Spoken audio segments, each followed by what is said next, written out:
Hi everyone, where are we at? We are at pattern-collections.com. Going to pattern focus to find a new pattern. Scrolling all the way down here to Bales. Bales is a oldie but goodie, a classic pattern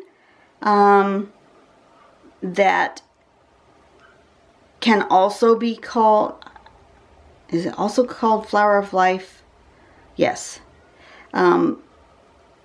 This is a grid-based pattern.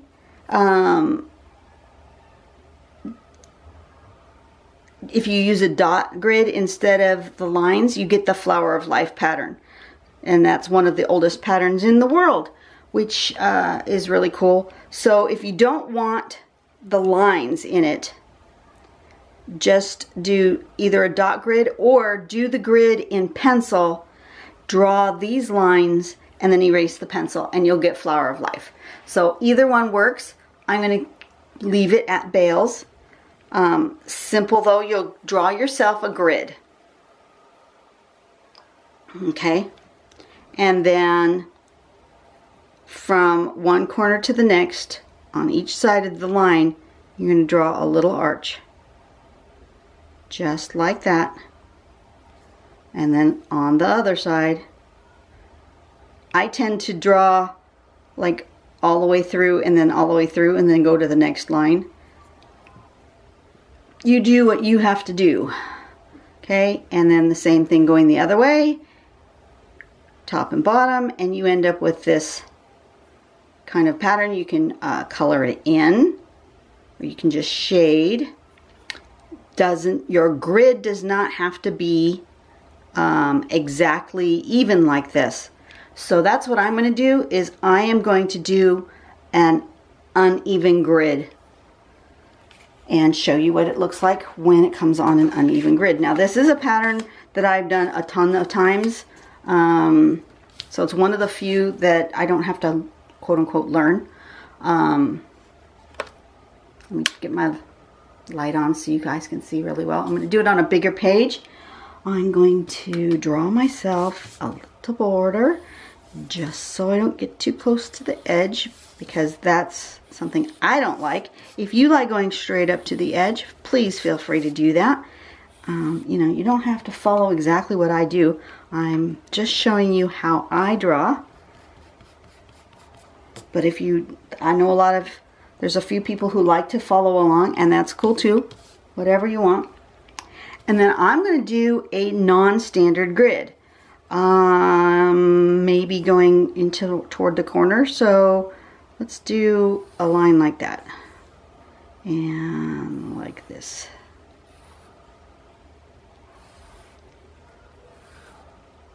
Something like that.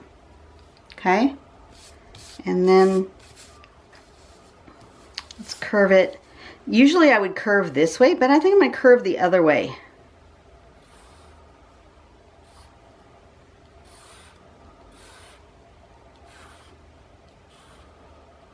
Like that. Okay, that's going to be my grid, a non-standard grid.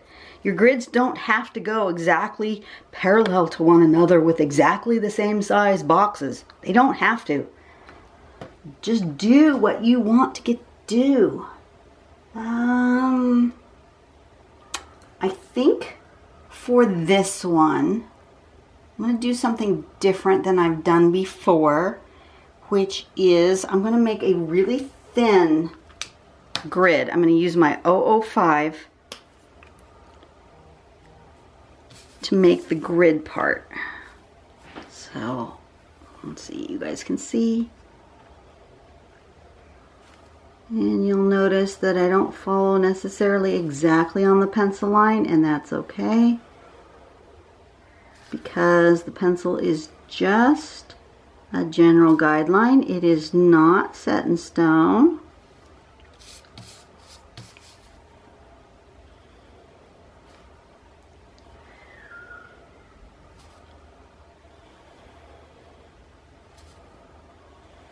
And I think I'm going to need to put the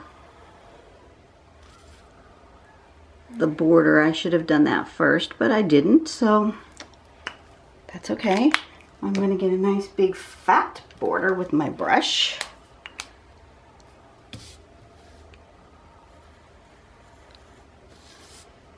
You'll notice my border is not straight.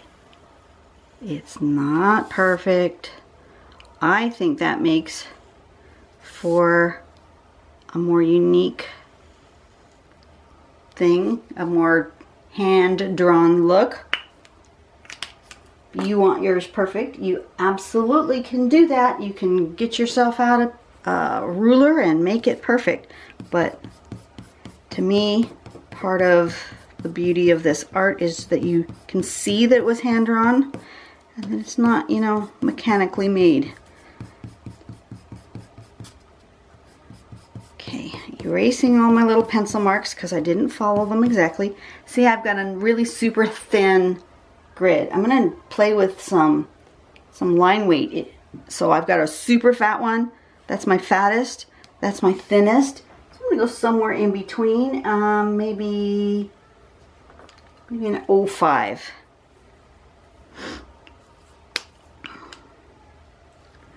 Someone asked me what these pens are. These are an STA pigment liner. Got them in a big set at Amazon. They were pretty cheap. I don't remember how much they were, but this is the label if you want to look at them. There was 2, 4, 6, 8, 10. They're 10 in a box. So I think they came out to like less than $1 a pen, if I remember right. 3, 6, 9. Oh, maybe there's only 9. No, there's 10 in a box because I have 2 brush pens. Anyway, nice pen for the price. It was a good deal. Okay, so then you just go like that. That's it. You can come around here.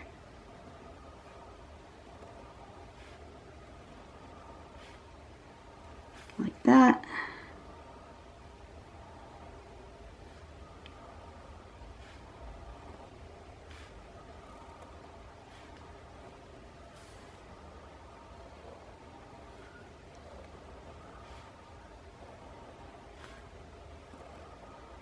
And depending on how big you make that curve is how this looks different.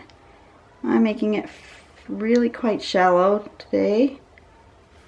Usually I draw it fatter, but for some reason my hand's making it shallow, so I'm just embracing that.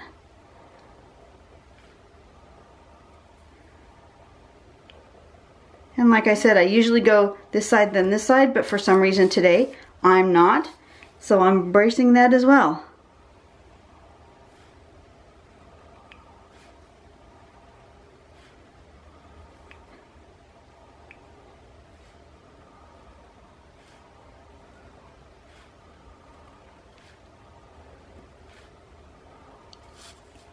This is a super easy filler pattern.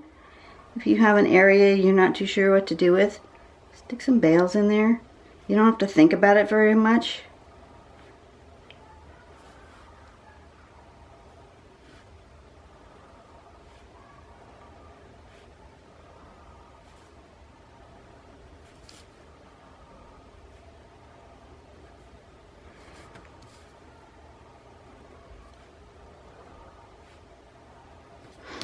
Okay, next one. Looks like a quilt, little puffy blanket ball things, yeah.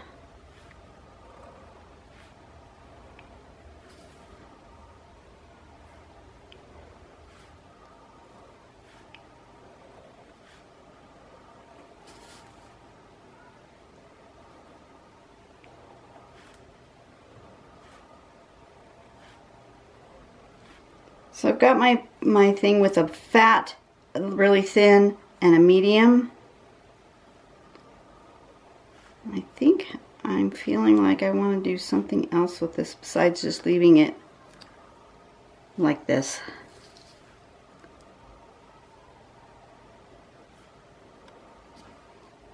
Classic though. Classic Bales.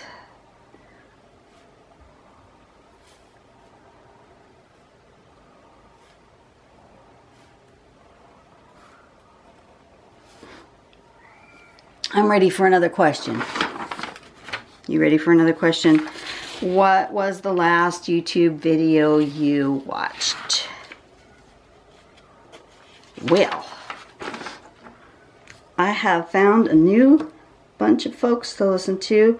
They're not necessarily family friendly, so if you got little drawers with you, you might want to wait until they've gone to bed or put on your earbuds or something, because they do swear. But I've been watching oh gosh, now what's the channel name? Drawfee? D-R-A-W-F-E-E. It's like drawing with coffee combined into one kind of word. They draw animation style cartoon kind of characters. There's usually at least 3, sometimes 4 artists in an episode, and they'll do some sort of challenge, and they do it all digitally. And so I'm finding it fascinating just to watch the digital process. I am not a digital artist. I've not quite mastered that. I've played with it a little bit. I do have it on my tablet, but it just, I don't know. There's something about it that just doesn't resonate with me, which is fine. A little bit weird because, you know, my son is so digitally based and I'm just not. But I think in here, now I'm going to embellish. I'm going to do another round with a smaller, somewhere in between. I'm going to go to the 02. So it should be a little bit thinner than this one, but not quite as thin as that one. Yeah, I'm just going to start here. And I'm just going to do this again.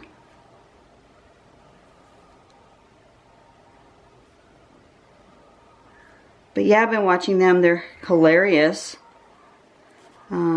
They also talk about random stuff as they're drawing. But because there's at least 3 of them in each episode, they chit-chat with each other, which makes the conversation a little bit more interesting than maybe what I do. And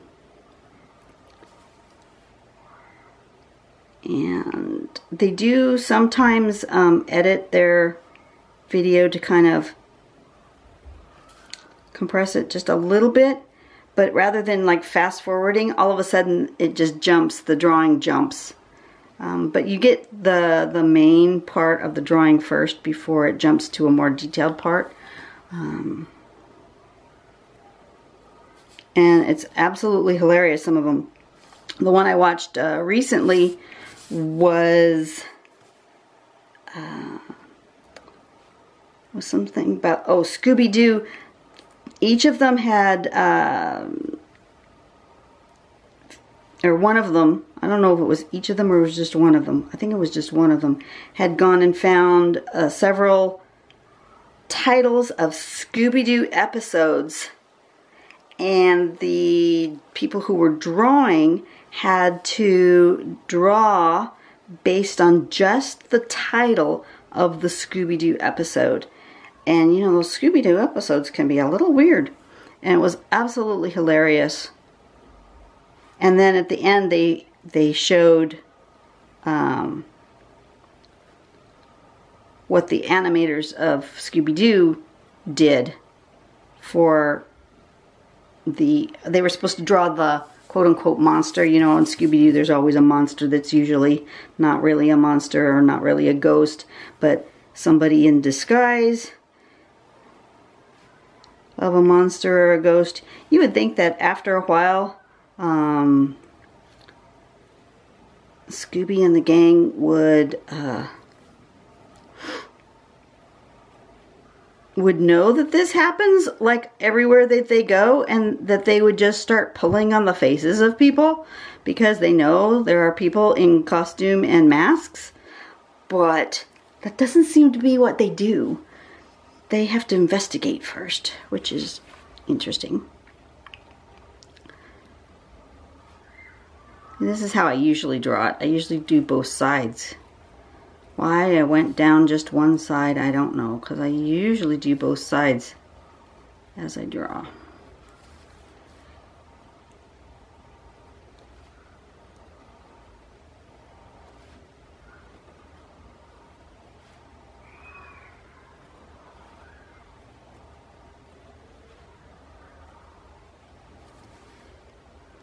But anyway, yeah, that's what I've been watching lately. I still watch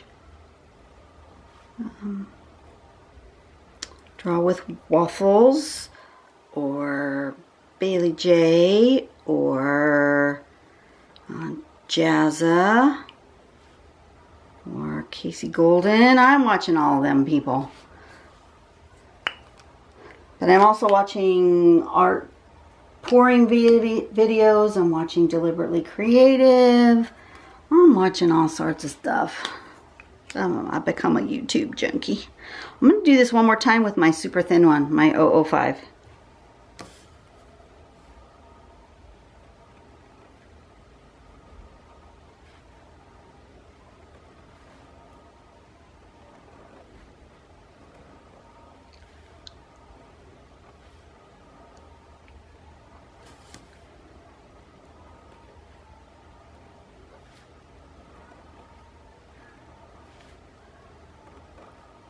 See how playing with the line weight gives it already a dimension that it wouldn't have if you drew it all with one line size?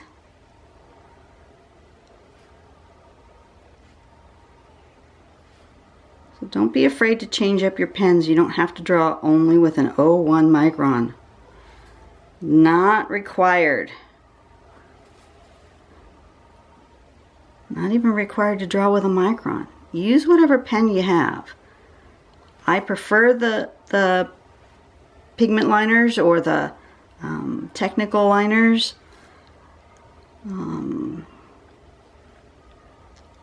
But you know, you could absolutely draw patterns with a big pen or with a stick in the sand. You don't have to have any particular tools. Just play with what you can afford and find the pen that feels best for you. As a matter of fact, these don't feel the best in my hand. These are not my favorites. But I have a bunch of them because I just bought them. And I've put my favorite pens back on my Christmas list. I don't know if you can tell the difference, but the barrel on this is bigger than the barrel on this. I mean, especially you can tell with the cap. Can you tell the barrel sizes? I don't know if you can see. Can you see that this is a much smaller one than this? I don't know if you can tell. But I prefer a slightly thicker pen. So these Kuretakes, these Zigs, are one of my favorites just because I like a fatter pen. Some people like a skinny pen. Some people like to draw with those little thin, where are they? These little thin Stabilos. Those are super thin. They're like a little pencil kind of. I don't particularly like these because I find that they bleed, but if you're using marker paper, they're not going to bleed. So depends on what kind of paper you're using. Where was I? I've lost track of where I was. Oh, okay. I haven't started. But yeah, draw with what you like. Like I said, I will continue to use these until I've used them up, but I will probably not purchase them again, even though they're a super duper good deal. I don't care as much for the way they feel in my hand. They draw fine, but I don't care as much for how they feel in my hand, so I will probably not purchase them again. But you just need to experiment with your materials and your supplies and do what feels best for you. You know, most of the art process has nothing to do with the outcome. Most of the outcomes look very similar or the same, depending on your supplies. Most of the art has to do with how you feel while you are creating your art. Art is a therapy. It really is. And if you can get into the flow, Ina talks a lot about flow in the CPT journey. And if you can get into that zone, you can get into the flow when you feel like you're in the zone. You know, when people talk about the zone, whether it's sports or whatever you're doing, if you feel like you're in the zone, then you've gotten into that flow state, and it's therapy. It really, really is therapy. Okay, I've decided I want the background, this part in here, to recede even further, but I don't want to draw anymore. So what I'm going to do is I'm going to get out my gray pen and I'm going to do some gray in there. So let me find my gray. Now, which color gray do I want? Do I want a cool gray or do I want a warm gray? I don't know. Let me find my lightest grays and test them. Turn it over and test on the back and decide which gray color I like better on this paper. Ooh, I think I want the warm gray. Okay. The cool gray was too blue on this because the paper is kind of yellowish. Cool grays are going to be bluish. The warm grays are going to be more brownish. And I think the cool gray was going to be too harsh and not really do what I wanted. So I'm just going to go like that and push that to the background a little bit more.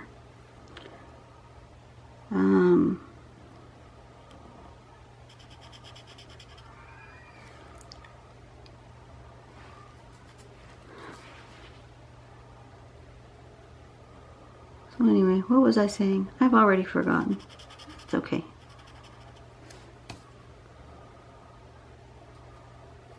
Supplies. I was talking about supplies, right? I think. Sometimes my mouth just goes and I don't know what I'm saying. And I have decided that there's sometimes that there's a message that I'm supposed to facilitate getting out into the world. And I almost feel like my mouth has been taken over by somebody. And that message is going out and I am just like unaware of what I'm saying, which is really bizarre. But it's like, yeah. So I think what I'm trying to say is that art is therapy. Oh yeah, that's what I was trying to say. This morning on Facebook, in one of my art groups, someone was complaining that her husband was questioning her need for doing her art and making the mess all over the place and so forth. And I agreed, you know, you shouldn't make a mess everywhere, but you do need your space, which is one of the reasons why I now have my studio, which is awesome. Still haven't quite finished because I had to go back to work, so, you know, I have less hours in my day to get things done, but it's coming along. It's coming along.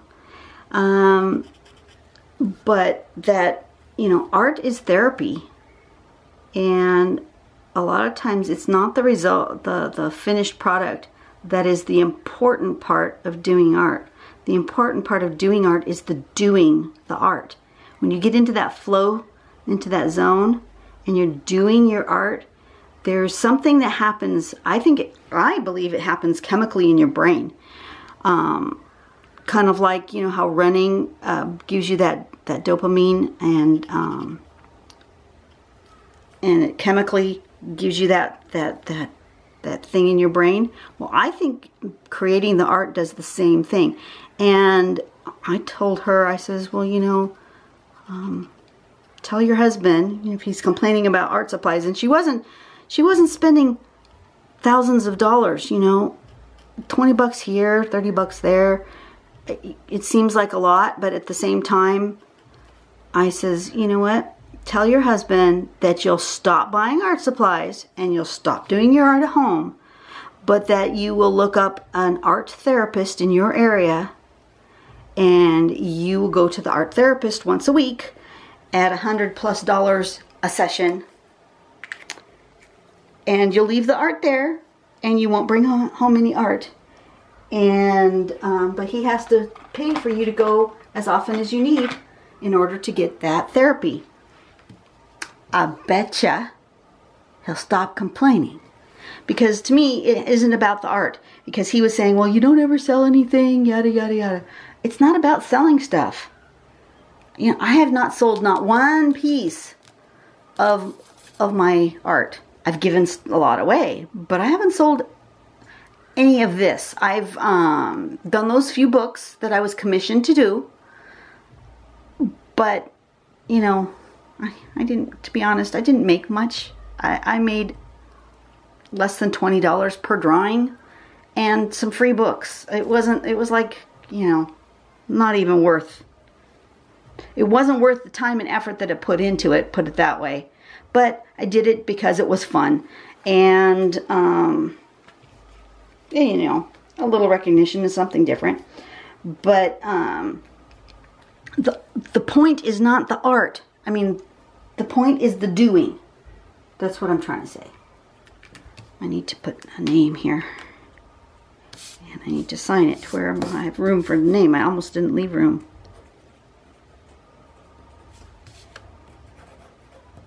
Okay, now I need a little shading, which I'm going to do just right in the middle of each of these spots, I think, and then blend it out, and that will kind of make those sort of 3D-ish. And if I want to come back with my white pencil, I will. I may not, because you almost don't see it on the yellow. Yellow's not the best of the colored cardstocks to do stuff with, but okay. And a nice big blendy.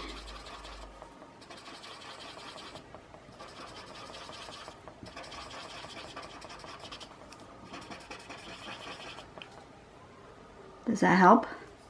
I almost didn't put enough pencil down, I don't think. Let me try again with more pencil. I think I was a little stingy on the pencil.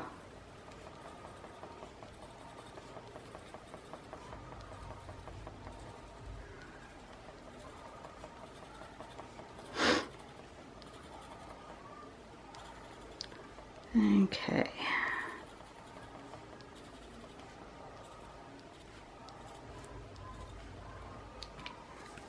Let's try again. Oh, that's better.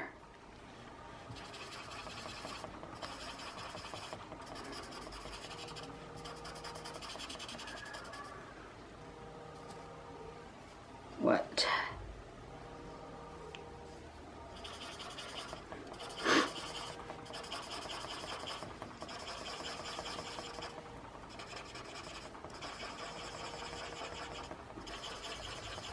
Okay.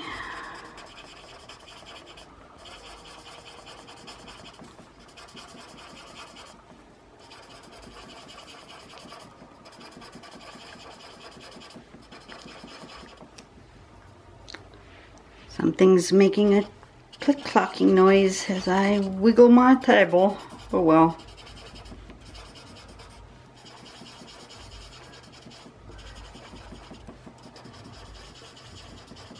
Okay. That's cool. I like that. Let's see if I can see any of the white if I put it on there. Do you really notice it? Where'd I put it? Right there.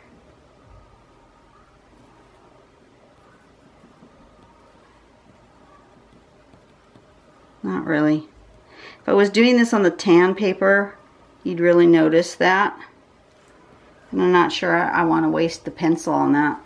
But I'm gonna, because I can see it with my bare eye, I am gonna kind of put some, just so I don't, so it doesn't look like a mistake. If you do something and you're not sure it's what you want, once it's down, unless it's something that you can get rid of, which I suppose I could have just gone back and erased this white pencil. Pretty much you have to just go for it, because a single element is a mistake.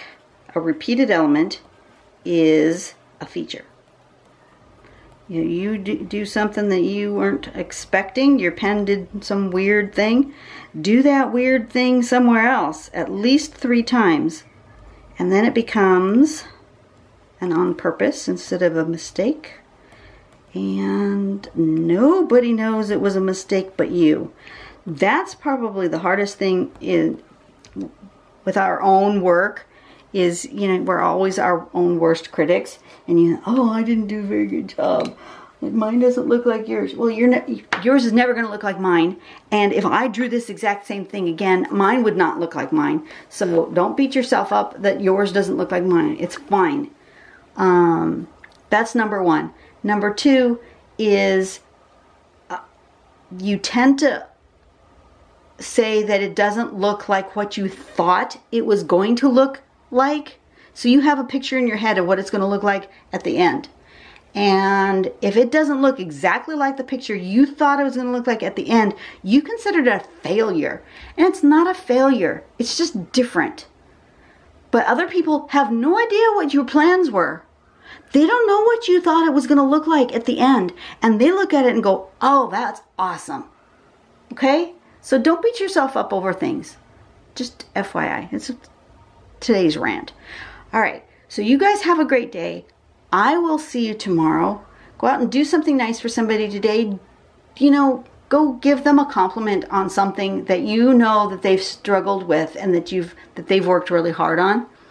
And, you know, tell them they did a good job, whether they think so or not. And you have a great day, and be nice to someone. Bye-bye.